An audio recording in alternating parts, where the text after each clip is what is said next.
जय श्री कृष्णा। कैसे हो आप लोग? उम्मीद करता हूँ कि आप लोग अच्छे होंगे। चलिए आज कुछ अच्छे सुनते हैं।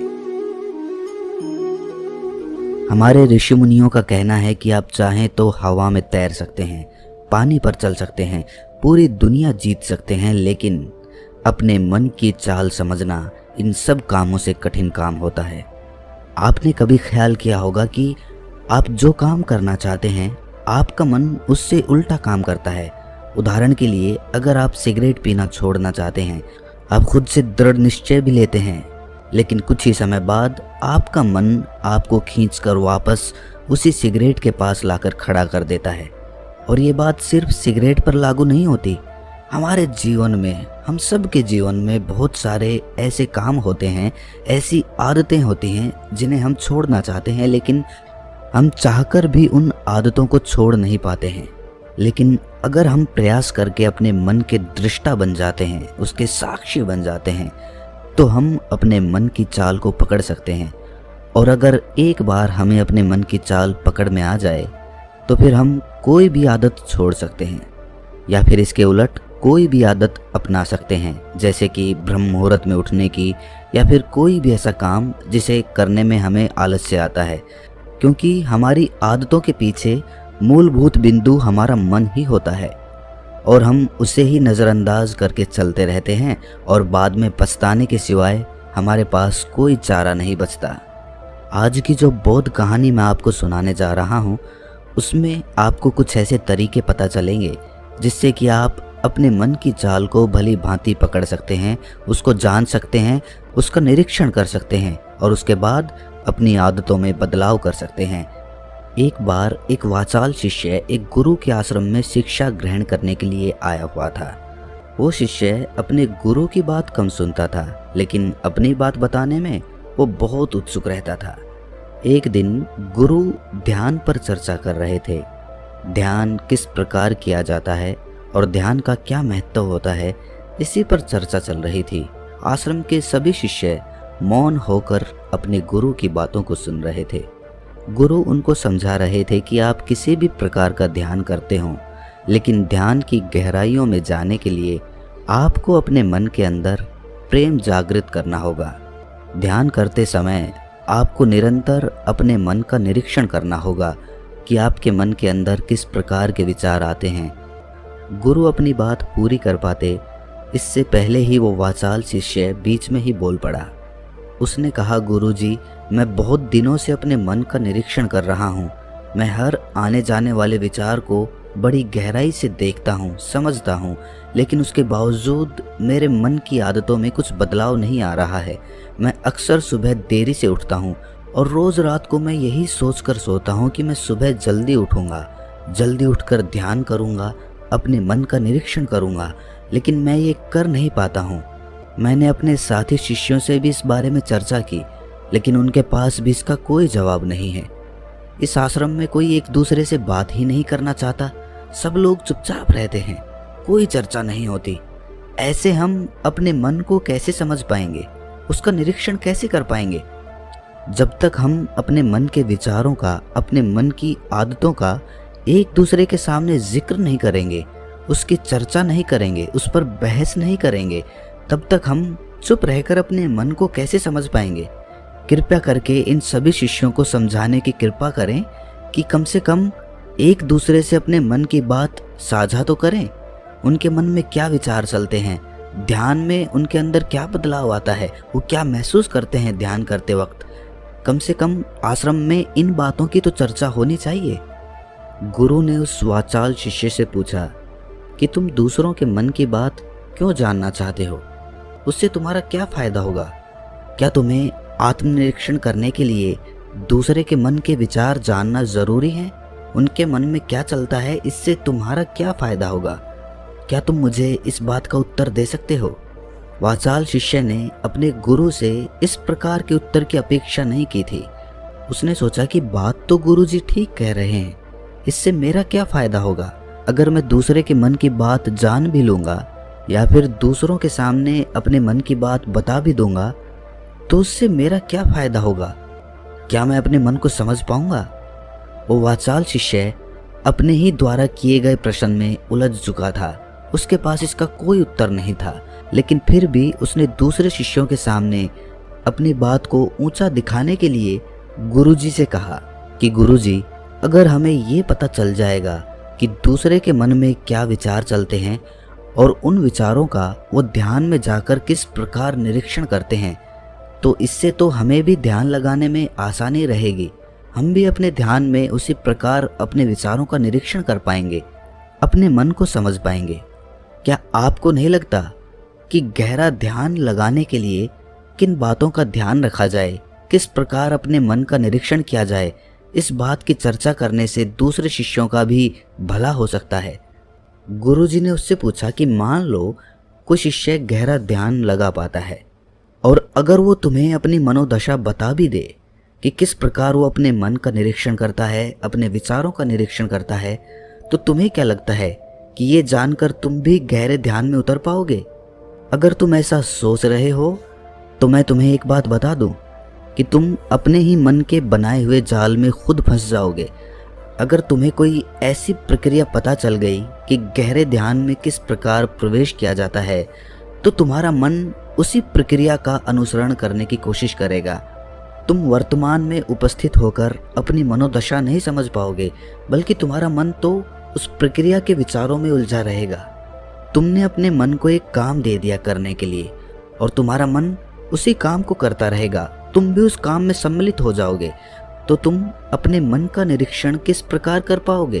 क्योंकि तुम तो खुद अपने मन के साथ सम्मिलित हो गए, तुम तो खुद अपने मन के साथ एक हो गए।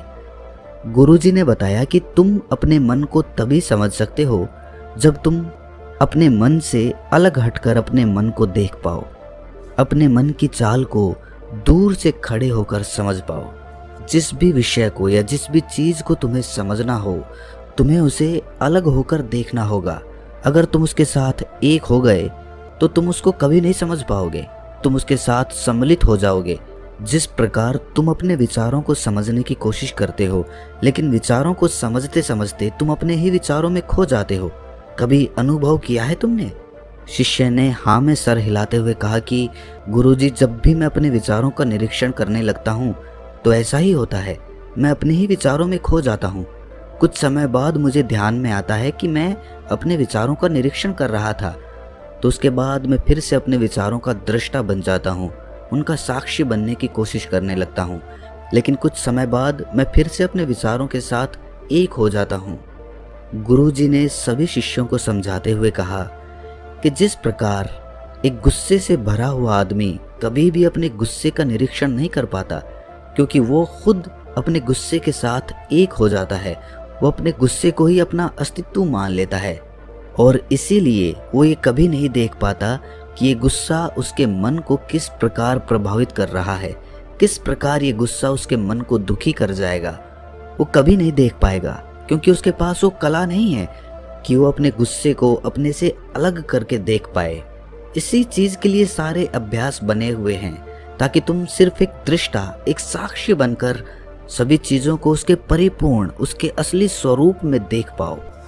और जब तुम सभी चीजों का, सभी विचारों का असली स्वरूप देख लेते हो, तब तुम्हें उसकी अनित्यता पता चलती है। तब तुम्हें पता चलता है कि ये सब आने जाने वाली चीजें हैं, लेकिन चेतना, कॉन्शियसनेस, वो हमेशा इंसान के साथ रहती है। वो दृष्टा, वो साक्षी जो उसको देख रहा है, वो हमेशा जीवित रहता है, वो कभी नहीं मरता, वो नित्य है। और वही चेतना होती है। चेतना किसी भी चीज से कभी भी बंधी हुई नहीं होती। चेतना तुम्हारा होश है। दूसरी चीजों को उनके स्वरूप में देख पाने की कला तुम्हें तुम्हारी चेतना से ही मिलती है। जितनी प्रगाढ़ तुम्हारी चेतना होगी, उतने ही अच्छे तरीके से तुम चीजों से अलग हटकर उनको देख पाने में सक्षम हो पाओगे। इसलिए अपनी चेतना को ऊपर उठाने का काम करो, ताकि तुम अपनी चेतना से किसी भी चीज का असली स्वरूप देखने में सक्षम हो पाओ। शिष्य ने पूछा कि गुरुदेव, आपकी बातें कुछ कुछ तो समझ में आ रही हैं, लेकिन एक बात समझ में नहीं आई कि अपनी चेतना को ऊपर उठाने के लिए, अपने आप को ज्यादा होश में रखने के लिए हमें क्या करना होगा। इस पर चर्चा करते हुए गुरु ने बताया कि तुम मौन होकर, चुप होकर सिर्फ अपने विचारों को, अपने मन की प्रक्रियाओं को, अपने अनुभवों को देखना शुरू करो। तुम्हारे अनुभव आते हैं, तुम्हारे अनुभव चले जाते हैं, वो अनित्य है, वो हमेशा हमारे साथ नहीं रहने वाले। लेकिन हमारा मन उन्हीं अनुभवों को पकड़ने की कोशिश करता रहता है। जब तुम्हें कोई अच्छा अनुभव होता है तो तुम्हारा मन चाहता है कि तुम्हें बार बार वही अनुभव हो, और उसी अनुभव को लेने के चक्कर में तुम्हारा मन तुम्हें फंसाता चला जाता है। तुम्हारी चेतना तुम्हारे मन के अधीन हो जाती है। वही होता है एक सिगरेट पीने वाले के साथ, वही होता है एक शराब पीने वाले के साथ, और वही होता है हर बुरी आदत अपनाने वाले के साथ, कि उसकी चेतना उसके मन की गुलाम हो जाती है। अगर तुम अपनी चेतना को अपने मन से आज़ाद करना चाहते हो तो सबसे पहले मौन रहना सीखो, चुप रहना सीखो। तुम्हारे ज़्यादा बोलने की आदत, दूसरों से उनके अनुभव सुनने की आदत तुम्हारे मन को और ज़्यादा भर देगी। लेकिन अपनी चेतना को आज़ाद करने के लिए तुम्हें अपने मन को खाली करना सीखना होगा। जब तुम अपने मन को खाली करोगे तब तुम्हें अपनी चेतना का असली स्वरूप दिखाई देगा। तब तुम्हें पता चलेगा कि मौन रहकर, चुप रहकर अपनी चेतना को कैसे ऊपर उठाया जाए, कैसे हमेशा चैतन्य रहा जाए। चैतन्य रहना ही हमारा असली स्वरूप होता है, लेकिन हम उसे भूल चुके हैं अपने मन के अधीन होकर। इसीलिए अपनी चेतना को अपने मन से छुटकारा दिलाना होगा। इसके लिए तुम चुप रहकर अपने मन के विचारों को देखना शुरू करो, उसके अनुभवों को महसूस करना शुरू करो। जब तुम अपने मन के साक्षी हो जाते हो, अपने मन के दृष्टा हो जाते हो, उसे देखने वाले हो जाते हो, तब तुम्हें पता चलता है कि तुम्हारे मन में एक विचार जाता है तो दूसरा आ जाता है, दूसरा जाता है तो तीसरा आ जाता है।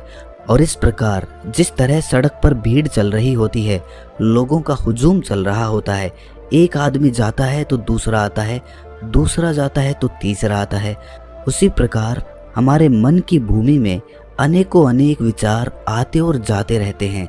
लेकिन धीरे धीरे हम उनसे जुड़ते नहीं हैं, उनके साथ बहने नहीं लग जाते, उनके साथ खो नहीं जाते, बल्कि उनको साक्षी होकर बस देखते रहते हैं। और देखते देखते धीरे धीरे वो सभी विचार विलीन होने लगते हैं, और उसके बाद हमारे मन की भूमि पूरी तरह से खाली हो जाती है। और अब हमें पहली बार अपने चैतन्य होने का पता चलता है। हमें पता चलता है कि हमारी चेतना ही हमारा असली आनंद है, वही हमारा स्वरूप है। और उसके लिए अपने मन की भूमि से खरपतवार हटानी ज़रूरी होती है। उसके लिए मेहनत नहीं करनी, बस उन विचारों को देखते रहना है। एक विचार जाता है तो दूसरा आता है, दूसरा जाता है तो तीसरा आता है।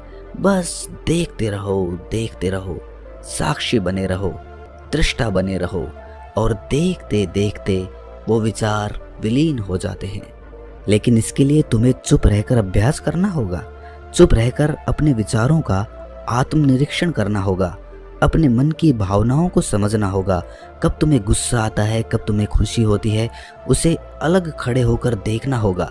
जब भी हमें गुस्सा आता है या खुशी होती है या किसी से घृणा होती है तो हम तत्क्षण उत्तेजित हो जाते हैं, और उत्तेजना की वजह से ही हम उन भावनाओं को अलग होकर देख नहीं पाते हैं। लेकिन अगर हम उत्तेजित ना हों, शांत रहें, शिथिल रहें, तो हम अपने मन की भावनाओं को समझ सकते हैं, उनको जान सकते हैं। और जब हम अपने मन की भावनाओं को जानने लगते हैं तब हमें पता चलता है कि कोई भी भाव हमेशा नहीं रहता। एक भाव जाता है तो दूसरा चला आता है। खुशी हमेशा नहीं रहती, दुख हमेशा नहीं रहता, गुस्सा हमेशा नहीं आता, घृणा हमेशा नहीं होती। जब इन बातों को हम समझने लगते हैं तो ये सारे भाव हमारे अंदर से विलीन होने लगते हैं, और सिर्फ एक प्रेम, एक आनंद हमारे अंदर बच जाता है। उसे ही हम परमानंद कहते हैं, और वही हमारा असली स्वरूप होता है। इसीलिए अपने मन की चाल में तुम खुद मत फंस जाना। अपने मन की चाल को दूर खड़े होकर बस देखते रहना, और देखते देखते वो चाल, तुम्हारा मन पूरी तरह से विलीन हो जाएगा। और जब कोई मन नहीं बचेगा तभी हम हर चीज़ में अपना मन लगा सकते हैं, हर काम को पूरे ध्यान पूर्वक कर सकते हैं। असल में मन का विलीन होना ही ध्यान में प्रवेश होता है। जब तक हमारा मन हावी होता है तब तक हम ध्यान में प्रवेश नहीं कर पाते। क्योंकि हमारा मन करेगा तब हम ध्यान करेंगे, और जब हमारा मन नहीं करेगा तब हम ध्यान नहीं करेंगे। और ऐसा हर काम में लागू होता है। लेकिन एक बार अगर हमारा मन विलीन हो जाता है तो हम हर काम में ध्यान लगा सकते हैं, और ध्यान ही हमारा असली स्वरूप बन जाता है, वही चेतना बन जाती है।